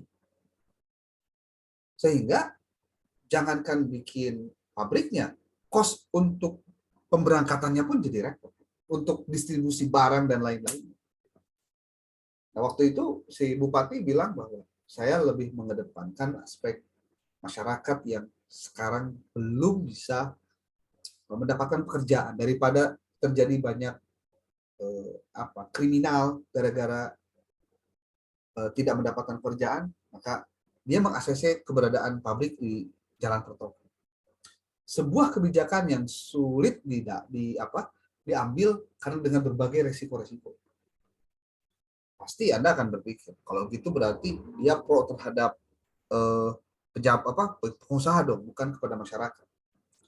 Anda bisa katakan gitu, tapi dalam konteks dalam memilih pilihan itu menjadi sesuatu yang lain. Di sekolah gimana? Sama, Pak. Tinggal pertanyaannya, mana yang lebih maslahat berdasarkan kajian-kajian yang benar. Tapi kemudian selalu ada faktor-faktor X, variabel-variabel lain yang justru berpengaruh terhadap keberadaan hal tersebut. Itu aja persoalannya. Mungkin kalau dalam bahasa sederhananya begini, coba aja Anda sebulan jadi kepala sekolah, Anda sebulan jadi pimpinan, Anda sebulan jadi pejabat pengambil keputusan. Itu pasti, Pak, yang namanya buah si malakama itu pasti ada. Nah, tinggal pertanyaannya adalah bagaimana untuk bisa mengawal sebuah kebijakan itu jangan sampai lebih banyak madaratnya daripada kemaslahatan. Jangan sampai terjadi keburukannya lebih banyak daripada kebaikannya. Bahwa sesuatu kebijakan pasti ada dampak buruk dan ada dampak baik itu realitasnya begitu. Dan kita mungkin perlu berlapang dada juga untuk lebih memahami mengapa kondisi itu diambil. Jadi saya yakin sejelek-jeleknya pengambil kebijakan tapi dia pernah mengkaji tentang ilmu, selalu ada faktor lain yang dipertimbangkan. Tapi ada juga, Pak, dampak yang berbeda juga, kejadian yang berbeda juga, kasus yang berbeda juga ada. Apa kasusnya? Ketika pemilihan kebijakan ataupun keputusan itu didasari hanya pada kepentingan-kepentingan tertentu dan kepentingan sesaat. Cirinya apa? Ketika sesuatu itu tanpa ada upaya untuk memfilter ini benar atau tidak. Tapi diambil kebijakan secara langsung, secara otoriter. Contoh. Itu biasanya suka ada ada udang di balik batunya, Pak.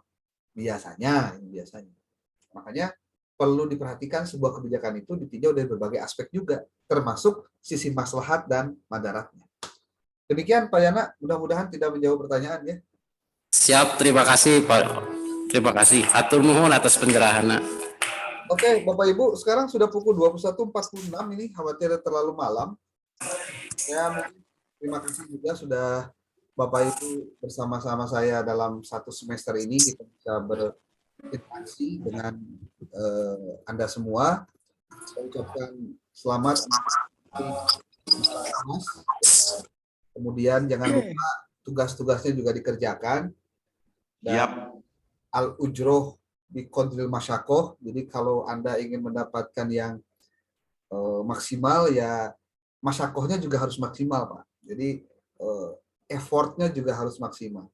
Ya, mudah-mudahan Anda semua sehat, kondisinya tidak dalam keadaan dan kegelisahan itu adalah bagian dari menghindari zona nyaman. Kalau ada gelisah, waktu kurang untuk belajar, untuk mengerjakan yang lain karena harus mengerjakan tugas-tugas, itulah bagian dari perjalanan dan proses yang dilalui. Mudah-mudahan episode Anda hari ini kuliah di Samsul Ulum bisa menambah ilmu, pengalaman, wawasan, sehingga ke depan Anda bisa lebih bijak lagi dalam mengambil sebuah keputusan. Belajar filsafat hakikatnya belajar untuk bagaimana kita menjadi bijak juga, Pak. Love of wisdom, cinta pada kebijaksanaan. Apalagi belajar tentang filsafat ilmu. Memahami ilmu dalam teori filsafat itu tidak mudah. Tapi istiqomahlah dalam menuntutnya, karena memang satu-satunya cara untuk bisa memaksimalkan potensi kita adalah dengan belajar dengan sungguh-sungguh.